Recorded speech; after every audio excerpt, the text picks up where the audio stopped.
ሰላም ጤና ይስጥልኝ የቻናል ተከታዮች እንዴት ናችሁ? ደህና ናችሁ? እኔ ጋለሁ እግዚአብሔር ይመስገን። እናንተ እንዴት ናችሁ? ሁሉ ሰላም ነው? እኔ ጋለሁ እግዚአብሔር ይመስገን። እንግዲህ ዛሬ ሐረግ ድራማ ላይ መጥቻለሁ። ሐረግ ድራማ ባለፈው ክፍል ላይ እንግዲህ ዳጊ ባደረገው ነገር ናታን እንግዲህ ያው ሁሉን ነገር ስላወቀ ቀጥቶት ነበር። እንዲሁም ኤፍራታ እንዴት እንደዚህ ታደርጋለህ ብላ ኤፍራታ ልትመታው ስትል ዳጊም የኤፍራታን እጅ ይዞት ነበረ። እንዲሁም ደግሞ ዳጊ ፂን ሊመታ ሲል እንግዲህ አቤል ሁለተኛ ካበጣ ገቧ እንዳትደርስ ብሎት ነበረ። እንዲሁም ደግሞ የቃል እህት እንግዲህ እስካሁን ድረስ ማን እንዳገታት እንግዲህ አልታወቀም። የዛሬው ክፍል እንግዲህ እስከ መጨረሻው ድረስ ተከታተሉ። ቃል እንግዲህ በእህቱ ማን እንዳገታት ስላላወቀ ስልክ ቢደውል ስልኩም ዝግ ነበረ። እንዲሁም ደግሞ የኤፍራታ ልጅ ሞግዚቱና የምታሳድገው ልጅ እንግዲህ እኔ ጋር መታ ነበር፣ ምግብ ልከልኝ እኮ ነበር ለእህት ስትለው ቃልም እንግዲህ ግራ ስለተገባው እንዴ እኔ እኮ አላኩልሽም እሷ መጠታ ይሆናል ይላታል። ነገር ግን ምግብ ሆነ ይዛ የሄደችው እንግዲህ ያኔት ናት። ያኔት እንግዲህ ከሉሊት ጋር ተመካክረው እንግዲህ አብረው እየሰሩ ነው። ያኔትም እንግዲህ ኧረ ቆይ እህቴ ምን ባደርግሽ ነው ከኔ የተደበቅሽ ይላታል። ነገር ግን ቃል ያሰበው እንግዲህ እህቴ ከኔ ጠፍታ ወይም እኔን ተደብቃ ነው እሱን የተደበቀ ነበር የመሰለው። ነገር ግን እህቱ እንግዲህ ተደብቃ ሳይሆን እንግዲህ ምናልባት ናታን አግቷት ሊሆን ይችላል፣ ወይም ደግሞ ሉሊት ናት የምታግታት። ሳላውቅ አስቀየምኳት እንዴ? ቆይስ እንዴት ነው ልጁን ልትጠይቀውስ የሄደችው ይላል። ነገር ግን እሷ አይደለችም ልጁን ልትጠይቀው የሄደችው። በእርግጥ እንግዲህ የኤፍራታ ልጅ የያዘችው ሞግዚቷ እንግዲህ የቃል እህት ስለመሰለችው ነው። እሷም አላወቀቻት። ቃልም እንግዲህ ጽዮን እንዴት ነሽ ብሎ እንግዲህ ለጽዮን ስልክ ይደውልላታል። አሁንም ደህና ነኝ እንዴት ነህ ጠፋህ እኮ ስትለው ቃልም አዎ ጠፍቻለሁኝ ደህና ነኝ ይላታል። ትንሽ ጠፋሁ አይደለ ዛሬ ላገኝሽ ፈልጌ ነበረ ይላታል።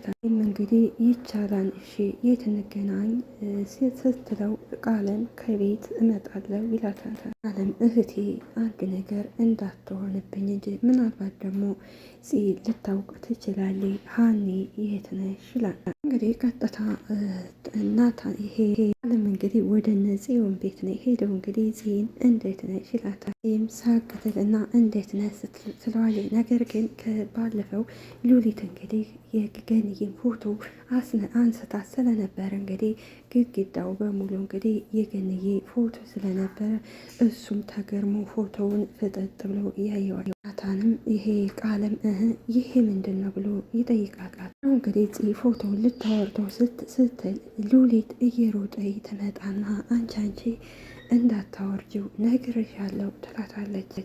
ዋ ነግሬሻለሁ ስትል ፂም ሉሊት ዘወር ቤሊ ሌላ ነገር እንዳታመጪ ትላታለች። እንግዳ አይታይሽም እንዴ ስትላት ሉሊትም እንግዲህ እኔ ከአንቺ ውድ ሌላ ሰው እኔ አይታየኝም ስትላት ቃልም ማለት ሲላት ሉሊትም ትደነግጥና ዘወር ብላ ታየዋለች። ወዲያው ገኒ ሲጫወት ሰማና ምንድን ነው ብላ ስትመጣ ሳቅ ስትል ገኒ ፎቶዋን ስታየው እንግዲህ ራሷን ይዛ ትደነግጣለች። ግን ፂና እንግዲህ ሉሊት እየታዩ ይስቁ ነበር። እንግዲህ ሉሊት ያን ያደረገችበት ምክንያት እንግዲህ ገኒዬን ለማሸማቀቅ ወይም ደግሞ የሰው መሳቂያ እንድታደርግ ነበረ። ገኒ ግን እንዴት ሉሊትን አመነቻት? ሌላው እንግዲህ አደራ የተሰጠችው እንግዲህ ቃል አደራ ይሄ ልጅ ብሎ የቀጠራት ሞግዚት እንግዲህ በገንዘብ ተታላ በቃ ና እንሂድ እየጠበቁን ነው ትለዋለች። እንግዲህ ይሄን ህፃን ልጅ እንግዲህ ይቺ ቃል ሞግዚት ያደረጋት አደራ ልጁን ያዥ እንደ ልጅሽ ብሎ ደሞዝ እየከፈላል ነበረ። ነገር ግን እሷ ለሌላ ገንዘብ ጭማሪ ለማግኘት ብላ እንግዲህ አደራዋን በልታለች። የኤፍራታም ልጅ እንግዲህ ይቺ ሞግዚቷ አቅፋ ይዛው ስትሄድ ልጁ ያለቅሳል። በዚህ መሀል ላይ እንግዲህ የተጎዳው ህፃኑ ልጅ ነው። ኤፍራታም እንግዲህ ሆነች ናታን ልጃችን ሞቷን ብለው ተስፋ ቆርጠው ነበር። ምክንያቱም እንግዲህ እነሱ እንደሞተ ነው የሚያውቁት። ነገር ግን እንግዲህ ይህን ሚስጥር ሉሊትም ሆነ ዳጊ የኤፍራታ ልጅ እንዳለ ያውቃሉ። እነሱ ግን ይህን ሚስጥር ሊናገሩ አልፈለጉም።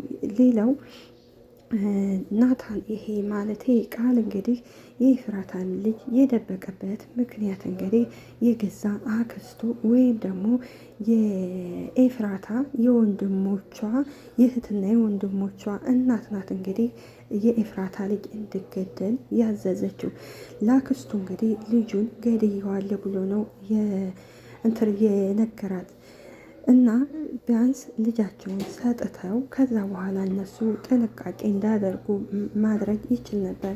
እስካሁን ግን ሚስጥሩን ሊነግራቸው አልቻለም። ሉሊት ገኒም ምንድን ነው ይሄ ፎቶ? ማን ነው እንደዚህ ያደረገኝ? ማን ነው ብላ ስትጮህ፣ ሉሊትም ገንዬ አትደንግጬ እኔ ነኝ እንደ ውለታ እንዳትቆጥሪው ስትላት፣ ገኒም ፎቶ ላንሳሽ ስትይኝ የነበረው እንደዚህ ነበር እንዴ ያነሳሽኝው? ትላታለች። እኔ ነኝ ወይ ስትል፣ ሉሊትም አንቺ አይደለሽም እንዴ እስኪ ቆይ ልየው ብላ ወደ ሉሊት ትሄዳለች። ሉሊትም አዎ አንቺ ነሽ፣ ያው ፊልተሩ ይሆናል ደግሞ ቆንጆ አድርጎሻን፣ ካልሆነ ልብስሽን አንጭና ያንቺ መሆኑንና አለመሆኑን እንየው ትላታለች። ቃልም እንግዲህ በሁኔታቸው ተገርሞ እነዚህ ሰዎች ያማቸዋል እንዴ መንጉር ነው ይላል። ይሄ ምንድን ነው? ከምራቸው ነው ወይንስ እየቀለዱ ነው? እንዬም ሉሊት ሆን ብለሽ ነው አይደለም የምትጫወችብኝ ትላታታል። አንድ እንኳን ቁም ነገር የለሽም ወይ? አንድ ቀን እንኳን ደህና ነገር አትሰሪም እንዴ?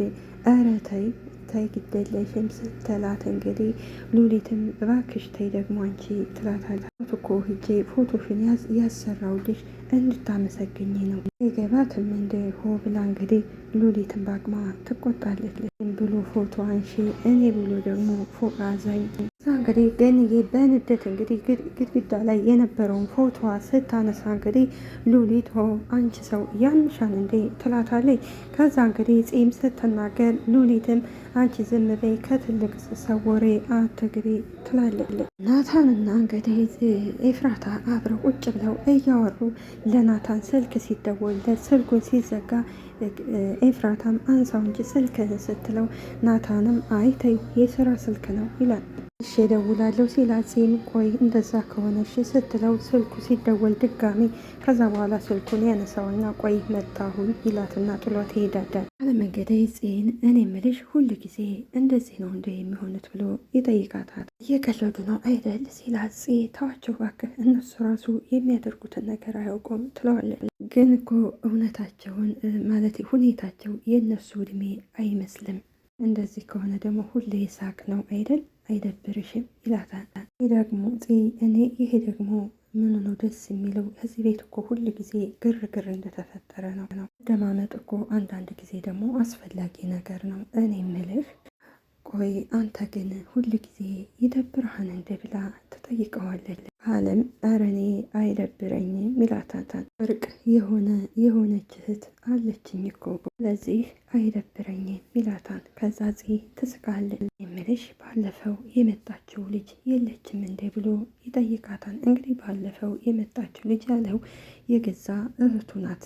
ነገር ግን እንግዲህ ያው ይሄ ቃል እንግዲህ ከኤፍራታ ስለማይጠፋ እና ስትነግራት እንግዲህ የቃልም እህት እሺ ብሎ እንግዲህ ጓደኛዬ ናት ነበር እና እህትና ወንድም ሆኑን እንግዲህ ቃልም ሚቼ ጺም አታውቅም እና ጺም ናፈቀች እንዴ ስትለው ቃልም አይ ይላታል። ናፈቅ ሳይሆን እንዲሁ ለስራ ፈልጊያን ነው ይላታል። ትደነግጥና ለስራ ምን አይነት ስራ ትለዋለች። ቃልም አይ እሱን ስትመጣ እንነጋገራለን ይላታል። ነው ስራው መጥፎ ስራ ነው እንዴ ስትለው ቃልም አይ መጥፎ ስራ አይደለም፣ ነገር ግን እሷ ገንዘብ የምታገኝበት ስራ ነው እሷም ቁጭ ከምትል አሁን ደውይላትና መምጣት ትችላለች ወይ ብሎ እንግዲህ ይጠይቃታል።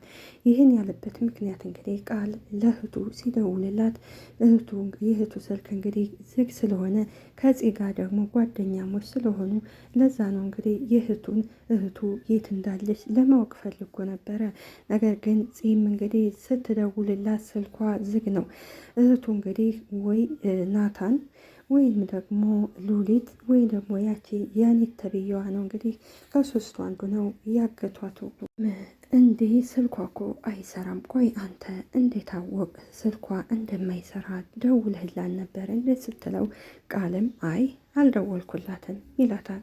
ከሰሞኑ አልተደዋወላችሁም ወይ ሲላት ፂም አይ ተደዋውለንም አናውቅም ትላለች። ነው በሰላም ነው ወይ ሲላት እንግዲህ ፂም አዎ በሰላም ነው ምንም ስትለው ቃልም እንግዲህ ምን ነው ሲላት ፂም ምንም ትለዋለች። ከዛ በኋላ እንግዲህ ሁለቱ ቃልና ፂ እያወሩ አቤል ይመጣል። አቤል እንዴት ነህ ትለዋለች። ደህና ይላትና ጓደኛዬ ነው ቃል ይባላል ትለዋለች። ኧረ ጓደኛሽ ይላታል። እዛ አይነት ጓደኛ እኮ እንዳለሽ አልነገርሽኝም ሲላት ቃል አሁን እኮ ነገረች ሲለው አቤልም አይ አንተን አልጠየቅኩም እሷን ነው የጠየኳት ይለዋል። ፂም አቤል ምን ነው ምን ሆነሃል ትለዋለች። ምክንያቱም አቤል እንግዲህ ፂን ይወዳታል ያፈቅራታል። ነገር ግን እንደሚወዳትና እንደሚያፈቅራት እንግዲህ አልነገራትም። ለዛ ነው እንግዲህ ፂ ከሌላ ሰው ጋር ስትሆን የማይፈልገው። የተናገርኩን ነገር ደበረሽ እንዴ ሲላት እንግዲህ ፂም አንዴ ውጭ እናውራ ስትለው አቤልም እሺ በቃ ደስ ይለኛል ይላል። ለማ እንግዲህ የኤፍራታ ልጅ እንግዲህ ሞግዚቱ ነሽ አሳድጊ ብሎ እንግዲህ ቃል ገንዘብ እየከፈላት የምታሳድገው ሀይሚ ከያኔት ጋር እንግዲህ ስልክ ይደዋወሉና ከያኔት ጋር ይገናኛሉ። ሀይሚም ወይኔ ሳላመልጥ ዛሬ ተበላው ትላለች። ሀይሚ እንግዲህ ይሄ ቃል ተብዬ ልጁን አደራ እንደ ልጅሽ አሳድጊ ብሎ አደራ ነበር የሰጣት። ነገር ግን እሷ እንግዲህ ገንዘብ ለማግኘት ብላ እንግዲህ የኤፍራታ ልጅ ለሌላ ሰው አሳልፋ ነው የሰጠችው። ያኔትም እንግዲህ ሰላም እንዴት ነች ስትላት ሀይሚን በድንጋጤ ደህና ነኝ እንዴት ነች ትላታለች። ልጄን እኮ ላናፍሰው ወጥቼ በአጋጣሚ ከአንቺ ጋር ተገናኘው ትላታለች። እድሜሽ እኮ ማለቴ አለቃ መጥቶ ነበር ትላታለች። እንግዲህ ሀይሚ ይቺ ያኔት የቃል እህት ናት የመሰለችው። ነገር ግን ሀይሚ ተሳስታለች። ማንጣትሽን እኮ ስነግረው በጣም ገረመው ስትላት ያኔትም ትደነግጥና ደግሞ ምን ማለት ነው ይሄ ትላለች። ማን የነገርሽው ስትል ሀይሚም ለወንድምሽ ነው የነገርኩት ትላታለች። አለም ትደነግጥና ነው እንዴ ትላታለች። ያኔትም እንግዲህ እሺ በቃ እንሂድ ስትላት ሀይሚም ወዴት ነው የምንሄደው ስትላት ነይ ዝም ብለሽ እኔን ተከተይኝ ትላታለች። ይቺ ያኔት ማለት እንግዲህ የቃልን እህት ጓደኛ አድርጋ ከዛ ቤት የገባችው እንግዲህ ለሌላ ለተንኮል ነበረ።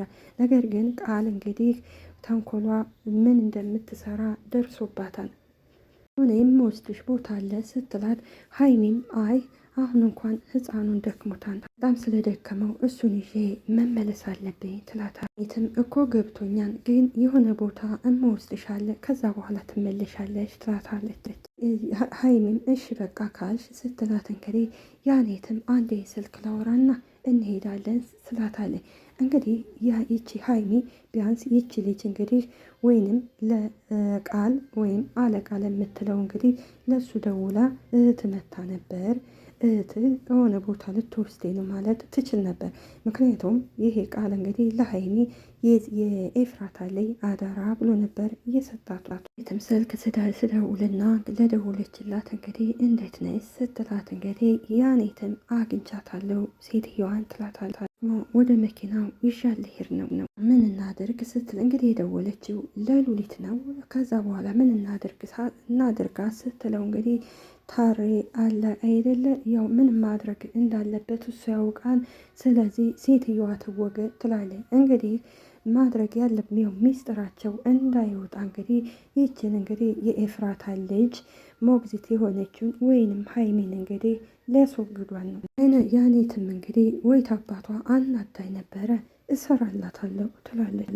እንግዲህ ደግሞ ይሄ ምንም አይነት ስህተት አልፈልግም፣ ስለዚህ ይሄ የሁላችሁም ትዕዛዝ ነው ትላታለች። አቤል እንግዲህ በንዴት ሆን ብለሽ ነው አይደል ሲላት፣ ምንድን ነው ስትለው፣ እንዴት ወንድ ቤት ድረስ ይዘሽ ትመጫለሽ ይላታታል።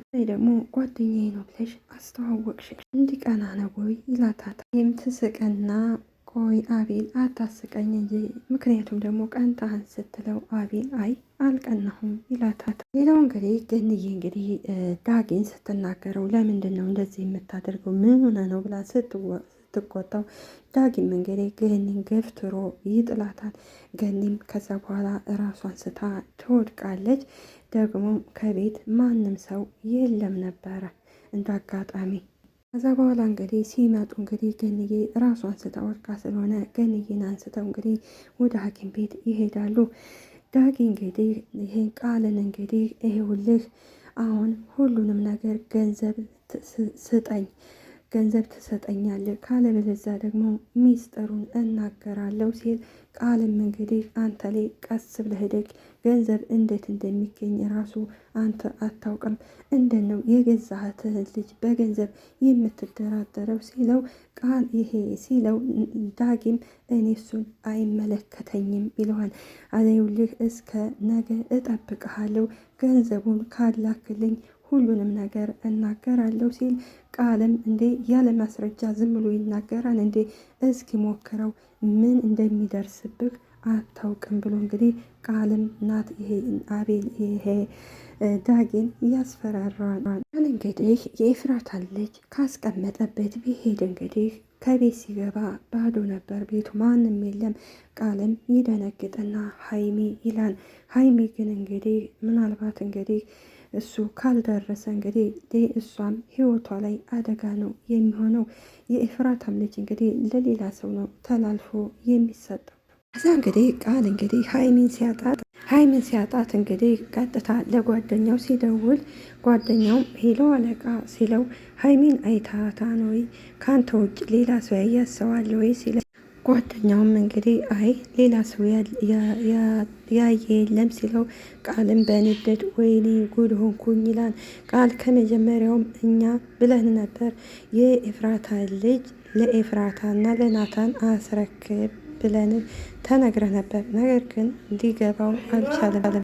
ዳጊ እንግዲህ እቃውን ይዞ ሻንጣውን ይዞ ሊሄድ ሲል እንግዲህ ሉሊት ተመለስ፣ የት ነው የምትሄደው? አለበለዚያ ሁሉንም ደውዬ ለናታን እነግረዋለሁ ስትለው ዳጊም እንግዲህ አንቺ እኮ እኔም እኮ ያንቺን ሚስጥር እንደማውቅ ረሳሹ እንዴ ይላታል። ሉሊትም ትስቅና አይ ዳጊ ሰው መግደልና ሰው ማትረፍ ከመቼ ወዲህ ነው አንድ አይነት የሚሆነው ትለዋለች።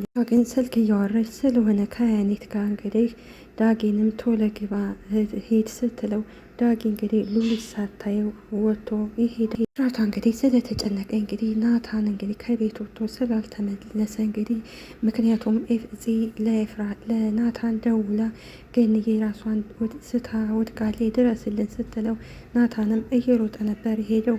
ከዛ እንግዲህ ጺም ኤፍራታም ለጺ ትደውልላትና እንዴት ነሽ ጺ የኔ ናታን መጥቷ እንዴ ብላ ትጠይቃታለች። ይህም ይቅርበኝ ተቻኩዬ ለወንድሜ ነግሬ ለአንቺ ሳልነግረሽ ትላታታ። ናታም ትደነግጥና ምንድነው ቆይ ምንድነው ያልነገርሽኝ ትላታል። ንዬ ትንሽ አመም አድርጓት ሆስፒታል ነው ያለ ነው ትላታል። ናታም ትደነግጥና እየቀለድሽ አይደለም የምርሽን ነው ወይ ትላታል።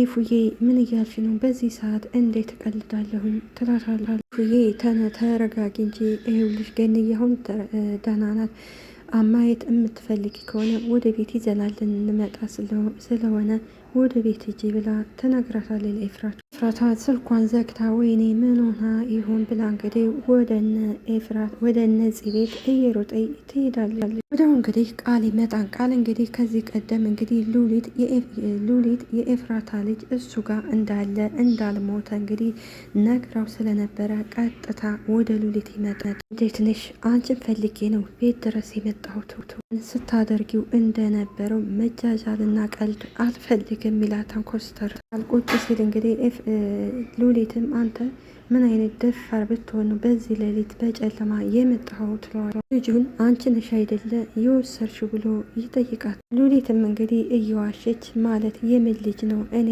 አላየሁም ትለዋለች። እና አንቺን ሊያግባባን የሚችለው የህፃኑ ልጅ በህይወት መኖር ነው። ልጁን አስወስደሽ የተለየ ነገር የምታገኘው ነገር ካለ በጣም ተሳስተሻል። ነገር እኮ ከቤተሰቦች ይልቅ እኔም ብትጠይቅኝ ሁሉን ነገር አደርግ ነበር። እኔ ልጁን የያዝኩት እንደ እቃ ሽጬ ላተርፍበት አይደለም። እንግዲህ እንደዛ ከሆነ እኔ ምንም የማውቀው ነገር የለኝም ትላለች ሉሊት። እንግዲህ የኤፍራታ ልጅ የያዘችው እንግዲህ እንደሚመስለኝ ከሆነ ከናታን ጋር እንግዲህ በገንዘብ ለመደራደር ስለፈለገች ሉሊት በጣም ትልቅ ስህተት ነው የሰራችው። በእርግጥ ቃልም ተሳስቷል። የባሰ ደግሞ ሉሊት እንግዲህ ከሉሊት እጅ ከገባ የኤፍራታ ልጅ አሁን ሉሊት መደራደሪያ እንግዲህ ከናታን ጋር በገንዘብ ልትደራደር ትችላለች። ይሄ ከሆነ ለምን ከቤቴ ድረስ መጣ ስትለው ና ቃልም እርግጠኛ ነሽ? እኔ ግን በፍጹም አላምንሽም ማለት እንግዲህ አውቆ ማለት ትን ያለው መስሎት ሲል ሉሊት ትደነግጥና ቆይ ውሃ ላንጣል ብላ ስትሄድ ትሄዳለች። የዚህ ጊዜ እንግዲህ ቃል እንግዲህ ምክንያቱም ሉሊት የተደዋወለችበትን ስልክ ለማወቅ ስለፈለገ የሉሊትን ስልክ ይዞባት ይሄዳል። ሉሊት ውሃ ይዛለ ስትመጣ ቃል የለም ነበር። ከዛ ሉሊትም እንግዲህ ቃል እያለች ትፈልገዋለች። እና እንግዲህ ምን ለማለት ፈልጌ ነው ሉሊት እውነት የኤፍራታ ልጅ በህይወት አድና ምንም ነገር ሳትጠይቅ ለኤፍራታ ልጅ ለህፃኑ ካዘነች የኔ ኤፍራታ ልጅ ልትመልስ ሲሆን ወይንስ ደግሞ በገንዘብ ልትደራደራቸው ነው? እና ደግሞ ቃል የሉሊትን እና የዛችን የያኔቴን ሚስጥር ይደርስበት ይሆን? ምክንያቱም እንግዲህ የሉሊትን ስልክ ይዞ ስለሄደ የሁለቱን ሚስጥር ይደርስበት ይሆናል ብለን እናስባለን። ሌላዋ እንግዲህ ኤፍራታ ናት። ኤፍራታ እንግዲህ ወደ ቤት እየሮጠ ትመጣና ማን ሉሊት ገንዬ ምን ሆና ነው እባክሽ ንገሪኝ ስትላል ሉሊትም እንዴ ላንቺ አልነገሩሽም እንዴ ትላታል። እባክሽ ንገሪኝ ምንድን ነው የተፈጠረው ብላ ተጠይቃታት። እባክሽ በፈጠረሽ እናቴ ምን እንደሆነች ንገሪኝ ስትላል ሉሊትም ምን እንደሆነች አልታወቀም ነው ያገኘናት ትላለች። እና እንግዲህ የሉሊት እቅድ ይሳካላት ይሆን? እንዲሁም ደግሞ ቃል ሚስጥሯን ይደርስባት ይሆን? በቀጣይ ክፍል እንገናኝ። እናመሰግናለን። ባይ ባይ።